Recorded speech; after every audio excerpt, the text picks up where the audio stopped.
Look at him. Look at it. Look at it.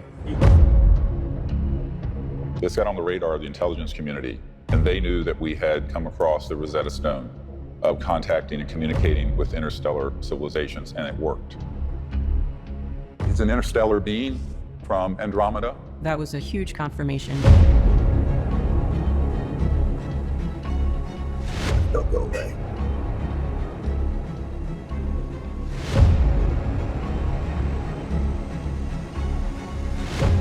There goes one. Now they're back to 2 lights. Oop, there it goes. Boom. Let's go out into space and look at our planet over the last 100 years. World wars, hundreds of millions of people killed in war, the advent of weapons of mass destruction, the degradation and destruction of our environment. What I have discovered in our contact with these civilizations, and we have had many hundreds of contact experiences with our CE5 teams around the world over the last 30 years, is that none of them are hostile, but quite a few of them are very concerned about our hostility and are doing things to try to contain that. I remember being at Wright-Patterson Air Force Base, where a lot of the Roswell stuff ended up, and it was the Foreign Technology Division of the Air Force. And I was there to do a briefing, and the colonel said, well, what if these civilizations are a threat? He was trying to bring me into that view. And I said, sir, with all due respect, given the galactically stupid things you have been doing, if they were a threat, you would know it by now, and we would not be having this conversation and breathing the free air of Earth. It would have been point, set, match, over. Now, we're not talking about Elon Musk's SpaceX or the Apollo rocket. We're talking technologically advances that are in the hundreds of thousands to millions of years past what we have operating on this planet. So some of these civilizations that we're interacting with on our teams are in the order of 1 billion years beyond our development. And all those beings in that civilization are in a state of unity consciousness that is so enlightened that they could be confused with, say, an angel or something, but they're not. They're not from, they're ETs with star systems and planets and bodies, but their level of consciousness would be at the level of, say, the highest spiritual realm. There's a precise correlation to the kind of technology that you will observe and the level of consciousness that civilization has attained. Let's take our own civilization. We're mostly still separate people, and we are operating through a reductionist separate paradigm. We're also still very violent and destructive. So let's look at our technologies. Oil, we're burning something and destroying the air. Nuclear power, we're splitting and tearing apart an atom to create heat, to turn a turbine, to create electricity. Coal, we're digging stuff up and destroying mountains and then burning this stuff in a fiery furnace. It's all very destructive. And so our technologies are a corollary to our inner state of consciousness. Their main focus becomes the development of higher states of consciousness. Because they have all the technologies to meet everyone's needs, there's no shortage. Their economic system is non-economic in the sense that there is an infinite abundance for everyone because of these technologies. They can materialize things out of the substrate of space-time, the elementals of space-time. So at that point, a civilization becomes really focused on the development of higher states of consciousness. And as they evolve in consciousness, their technologies evolve with them. They will begin to then unfurl the mysteries of consciousness and these cities I mentioned earlier in the Vedas, but those get applied technologically, which include levitation, teleportation, dematerialization, bilocation, where the same object can be instantly resonantly created and be in 2 places at once. We've had this happen on our team.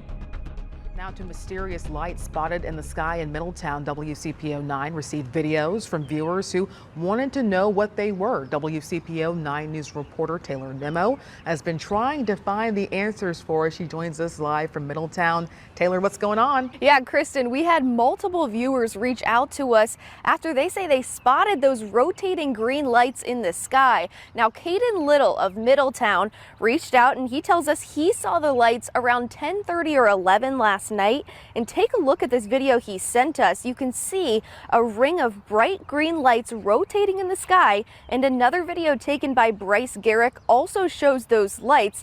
And then all of a sudden you can see the lights will quickly zoom off to the left of your screen, and then they just disappear. Now Little says it appeared to be much larger than a drone. And it looked like something I'd never seen before at all. Like, I had seen drones fly before, and this was not like any type of drone. The way it moved and how fast it could like take off, I'd never seen anything like it. A bunch of people stayed around recording because people were like terrified. One night I was out on the deck of this place, the porch, and Lawrence Rockefeller, he was in his 80s, came up to me and he said, you know, we really need this to come out. And I said, yes, so what are you gonna do? You're a Rockefeller, you're old and you're rich. I'm a young doctor. And he says, oh no, my family's already jumping up and down on me for even having this meeting. And then he said, look, the implications of this knowledge and technology coming out, those implications are so vast and so profound, no aspect of life on Earth would be unaffected. I said, yes, Lawrence, that's why it's secret.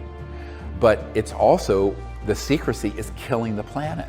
It's impoverishing half the world's population, all of which is fixable, by the way. So I tell people the message of great hope here is that if the public gets behind the release of this in the correct way for peace on Earth and peace in space, universal peace, then we can have a civilization that would be almost like a paradise here.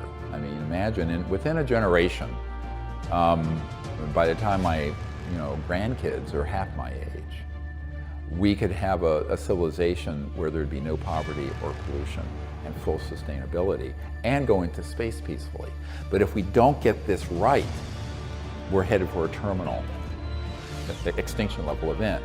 So that is how grave the stakes are. And that's why my project, I'm very dedicated to bringing this information out as fully as we can to the public, because I think that Washington and the big corporate political world is so beholden to special interests and also just lack the vision and courage up until now. I mean, things can change, I hope they do.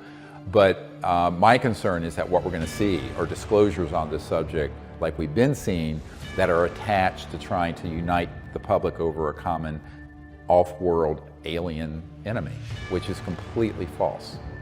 I mean, those civilizations are so advanced that they have absolutely no intention of being hostile.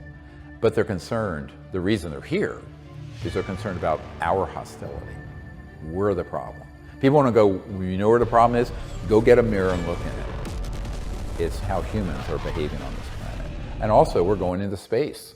It is President Trump's belief that the United States must remain as dominant in space as we are on land and sea and the air. And your charge is to see to that mission with the United States Space Force, to defend this nation and to defend our ideals. So we have to get the public involved in not only bringing out the technology safely, the information within a context of truth and peacefulness, but we also need to have people making contact with these civilizations directly, who are not warmongers and war profiteers, for lack of a better word. The public doesn't understand the UFO issue, and we have documents that state this quite clearly, is the most classified issue in the history of the United States, exceeding even the development of the hydrogen bomb. And we have this in those words in a declassified top secret document.